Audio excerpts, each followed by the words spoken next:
Autre sujet que je voulais aborder avec vous aujourd'hui, c'est le thème de l'adoration. Alors, l'adoration, c'est une forme de pratique spirituelle, hein, qui est intrinsèque à la quête spirituelle en fait. Hein. Mais l'adoration, c'est pas le truc, vous savez, je t'adore, Dieu, je t'aime, Dieu, je t'implore, j'espère, je souhaite. D'accord? L'adoration, c'est le travail spirituel comme il est indiqué dans la religion. Première chose.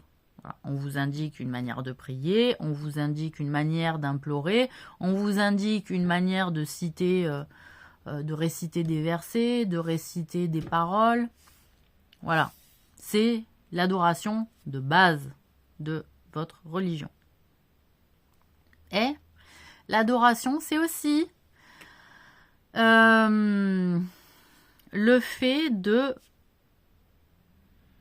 parler en conscience, d'agir en conscience et de ressentir en conscience de manière reliée au message et au sens de la guidance que vous avez choisi. Des préceptes religieux que vous avez choisis ou des préceptes spirituels que vous avez choisis.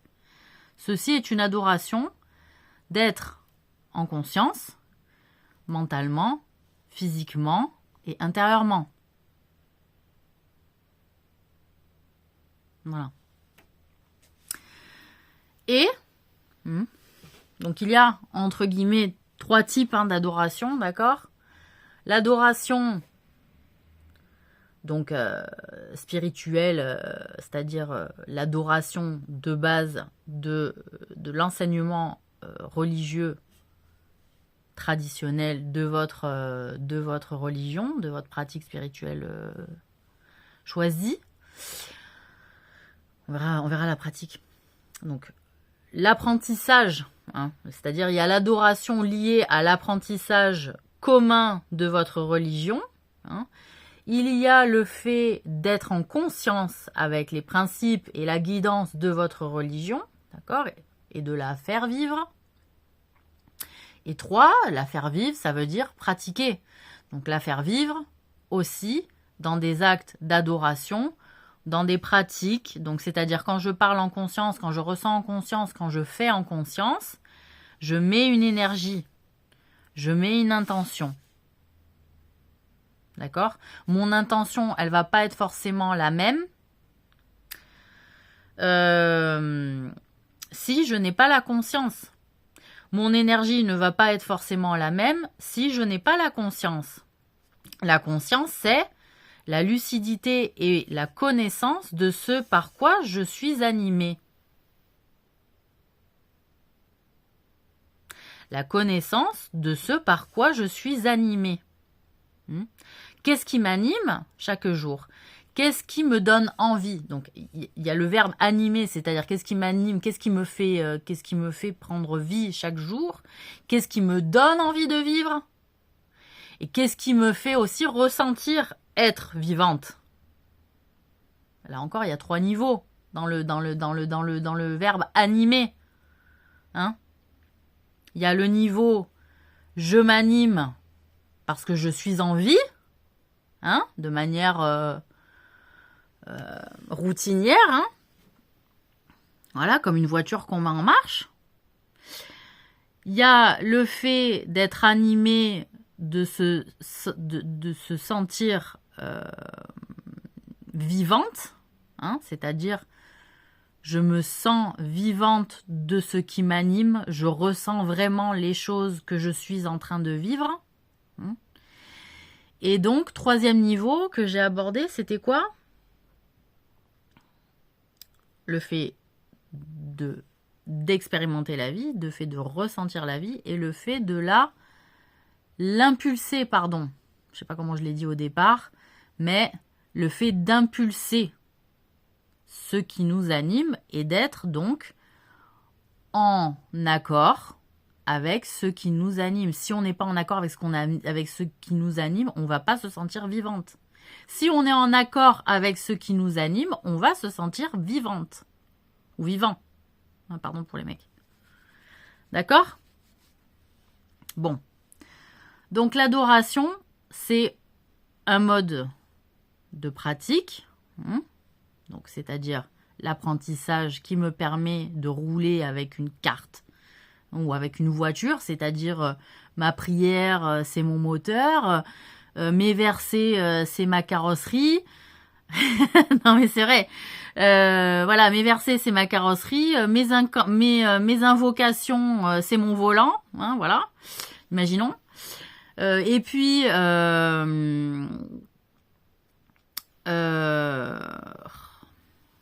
faut que je fasse le tableau de manière abstraite, c'est compliqué.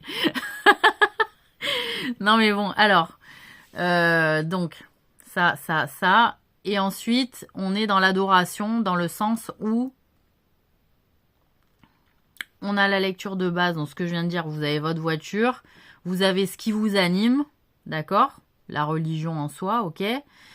Et vous avez l'impulsation aussi, donc c'est-à-dire le fait d'être en conscience avec la religion choisie. On est en conscience, c'est l'impulsion de vie qui fait que vous êtes en accord avec ce qui vous anime par rapport à ce qui est indiqué comme précepte.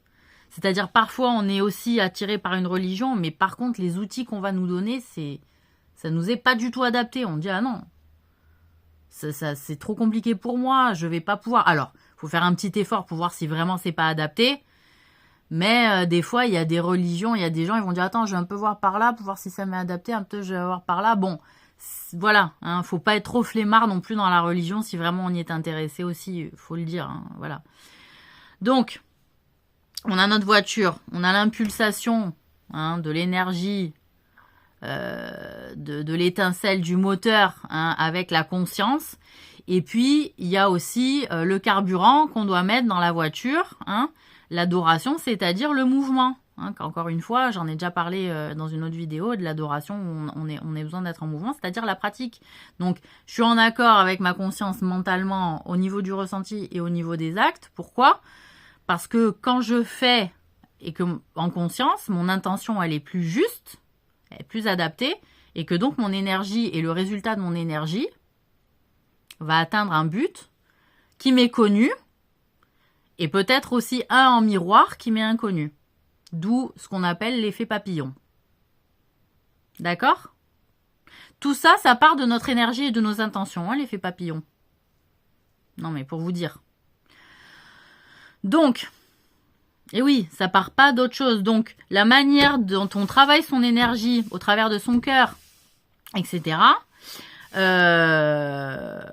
et ben, il y a une impulsion, une pulsation ou une impulsation, je sais pas comment on appelle ça, qui va alimenter un courant qui va faire que ça peut résulter de manière positive chez nous et ailleurs. Donc c'est une grande responsabilité de faire du bon boulot. Voilà. Et donc la pratique de l'adoration, hein, la religion, ben, c'est quand je fais à manger, c'est une adoration. Je fais le ménage, c'est une adoration. Hein, comme il y a des femmes, elles sont spécialisées dans certains ménages qui désensorcellent. Ou certaines femmes qui sont organisées à faire un ménage adapté au feng shui, par exemple. Donc, faire le ménage est une adoration, faire à manger est une adoration. Il y a un esprit religieux dans le fait de faire à manger, de se nourrir, de nourrir son corps, d'accord, de nourrir les autres avec qui on va partager le repas, avec qui on doit passer un bon moment. Il y a une adoration là-dedans. Il y a une adoration dans le fait de parler avec les autres, de donner des bons conseils. Il y a une adoration dans le fait de donner des choses gratuites.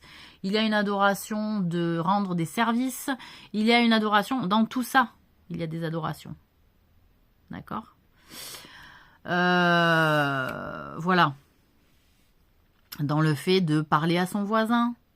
Dans le fait de parfois être solidaire. D'avoir un regard fraternel, tout ça, ce sont des adorations. Voilà. Et le fait de s'en priver, c'est vraiment se couper d'une nourriture riche. Même si les résultats de nos adorations, par exemple, on est dans une adoration, on la pratique pour nous-mêmes, cette adoration. C'est l'adoration qui sera le résultat pour nous et nos récompenses. Il ne faut pas attendre par des actes de service, par des actes de solidarité, par des actes de bienveillance envers les autres, avoir un retour toujours ou souvent positif. Une politesse, ça suffit, et il ne faudra peut-être pas s'attendre à avoir plus, ou à ce qu'ils nous rendent l'appareil sur le nombre d'efforts fournis comparé à. Non, ça sera peut-être des efforts différents. Hein. Si par exemple moi, ma spécialité c'est rendre service en voiture, bon ben je vais pas demander aux autres le même service. Pour moi-même, moi je vais attendre d'autres services en retour. Voilà, c'est-à-dire c'est quelque part aussi c'est donnant-donnant, mais dans d'autres qualités. Ou alors c'est pas donnant-donnant, c'est-à-dire je rends service pour rien, mais il y a un esprit sympathique, il y a un esprit de solidarité, il y a un esprit de visite, etc. Voilà, quand on fait l'effort constamment à vide aussi, c'est joli, c'est bien, mais il faut que la personne, elle soit un peu invalide pour vraiment rien attendre, il faut être réaliste, pour vraiment rien attendre de la personne. Soyons clairs. Si c'est une personne âgée, si c'est une personne handicapée, forcément, on va rien attendre en retour. S'il y a une amicalité qui s'est développée, etc., et qu'on sent que la personne, elle abuse un peu, et que c'est toujours nous qui faisons les efforts, coupez-vous de cette personne. Vous vous en coupez, voilà, elle changera, les pigeons vont tourner. Vous avez été pigeon 6 mois, bon, bah, elle va trouver un autre pigeon pour 6 mois, puis ça va trouver un autre pigeon pour 8 mois, et voilà. Hein, parce que la personne ne fonctionne que par pigeonnier, hein, apparemment. Donc, non mais voilà. Hein, qu'est-ce que je voulais dire d'autre? Donc l'adoration, elle est pour vous. L'effort, il n'est pas perdu parce que la personne, elle vous l'a pas rendu. Non, vous l'avez gagné. Dieu ne vous laisse pas perdre ce genre de récompense, il est à vous. L'action, la récompense, elle est à vous. Pour vous, c'est définitif en fait, la bonne action. Voilà, sauf que le résultat du retour sur investissement, il sera pas tout de suite. Faut remettre à plus tard, c'est Dieu qui va s'en occuper parce que la personne, elle s'en est pas occupée. Si la personne, elle vous rend, bon ben Dieu, il a pas s'en occuper, la personne, elle vous a rendu. Voilà. Mais si la personne, elle vous rend pas, ben c'est pas perdu, Dieu, il vous rendra. Pour ça, quand on toujours dit cette fameuse phrase, Dieu te le rendra. Et à chaque fois, les gens, ils disent, ouais, mais quand? Ouais, mais Dieu, c'est pas les autres, en fait. Dieu, c'est au jour du jugement, en fait. Pour la plupart du temps. Ou alors, Dieu te le rendra peut-être dans 6 siècles. Ou dans 200 ans. Ou dans 30 ans. Ou peut-être qu'il te le rendra par un autre biais, mais toi, tu feras pas le lien. Tu vois? Tu feras pas le lien. Tu diras, attends, ce truc-là qui m'est arrivé, c'est par rapport au bien que j'ai fait à cette personne. Mais j'aurais jamais pensé que ça passe par ce chemin-là. Ouais, mais Dieu, il a fait un truc que, en fait, bah, il te le rend par là. Donc, il t'arrivait un truc bien sur un truc, mais toi, tu t'attendais à vraiment ce qu'on te rende la même, quoi, tu vois. Mais non, en fait, Dieu, il t'a rendu un autre truc par un autre machin, par un autre message, par une autre personne, par un autre événement, par, tu vois. Et voilà. Donc, faut jamais désespérer des bonnes actions qu'on fait, et surtout pas se dire, ouais, j'en ferai plus jamais. Non, non. Vous fermez la porte de votre cœur quand vous faites ça, c'est pas bon. Faut ouvrir, voilà, faut ouvrir, c'est un risque, on va pas rendre, mais après on saura que bon, bah cette personne, voilà, on laisse tomber, puis c'est tout. Puis des fois, généralement, ouais, il y en a d'autres qui disent, ouais, j'ai rendu service à cette personne des milliers de fois, jamais, toujours un retour, rien du tout, même pas un merci, même pas un rien, que dalle, même pas une invitation, même pas un truc, même pas un machin.